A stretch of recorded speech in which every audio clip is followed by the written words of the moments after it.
E aí pessoal, beleza? Esse daqui é o 13º vídeo da parte de gases. A gente vai continuar abordando aqui sobre os gases reais, tá? Uma vez que nós já vimos sobre fator de compressibilidade e sobre os termos A e B da equação de Van der Waals, a gente pode falar agora da temperatura de Boyle. Mas eu de fato recomendo muito fortemente que você tenha visto esses dois vídeos que eu já citei, tá? Fator de compressibilidade e equação de Van der Waals, beleza? Então, o Boyle que nós vamos falar aqui é aquele mesmo da equação de Boyle que nós vimos lá nos gases ideais, tá?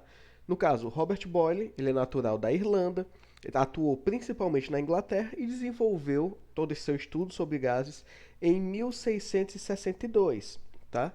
E vale dizer que o experimento de Boyle é aquele que a gente tratava justamente pressão e temperatura, e nós vimos que a pressão vai ser o inverso da temperatura, eles são inversamente proporcionais, beleza? Pois bem, a gente vai comentar aqui sobre a temperatura e idealidade, como a gente comentou anteriormente, né? E a gente viu que quanto maior é a temperatura do gás, mais ele se comporta como ideal. Isso porque as partículas se movimentam tão rápido que isso faz com que nós não tenhamos muita interação entre elas. Quando a partícula passa próxima a outra, ao invés de forças atrativas ou repulsivas, elas vão tender a seguir a sua trajetória. Tá bom? Então nessa imagem aí a gente pode ver claramente, ó, que quando nós temos aí um gás que está aquecido a apenas 200 Kelvin, ele tem um perfil no qual ele cai muito e depois sobe bastante, caracterizando muito bem que ele está muito longe da idealidade, né? À medida que nós aumentamos a temperatura, a gente vê que existe uma tendência dessa linha simplesmente cair e ir caindo e ficar cada vez mais próxima do 1. Como nós vimos anteriormente, né? O fator de compressibilidade para um gás ideal sempre será igual a 1, não é? Pois bem, a gente pode dizer que a temperatura a qual o gás comporta-se como ideal em uma ampla faixa de pressão, ela é chamada temperatura de Boyle. Ou seja, na temperatura de Boyle ou acima dela, aquele gás vai se comportar como ideal durante uma grande faixa de pressão. E é isso que nós vamos atrás, tá? Em termos gerais, nós podemos resolver a equação da temperatura de Boyle utilizando os termos A e B de Van der Waals e R, tá? Então, definimos a temperatura de Boyle simplesmente como sendo A dividido por R, que é a constante dos gases, vezes B, tá bom? Coloquei algumas temperaturas de Boyle de alguns gases para vocês verem.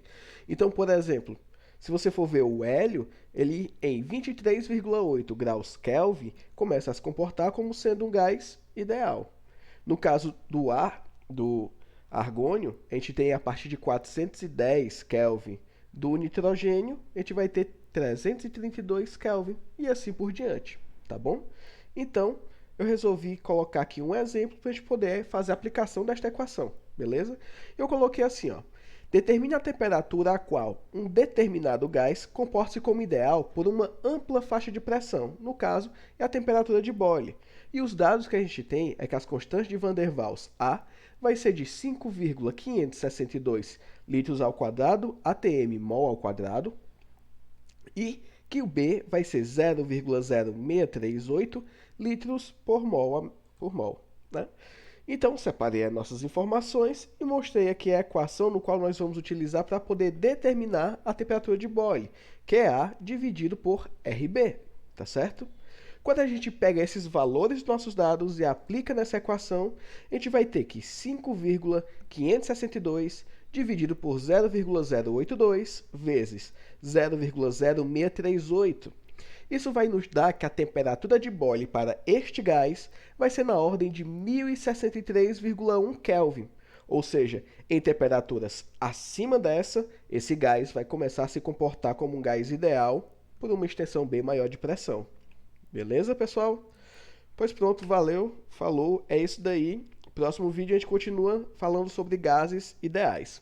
Até a próxima. Gases reais.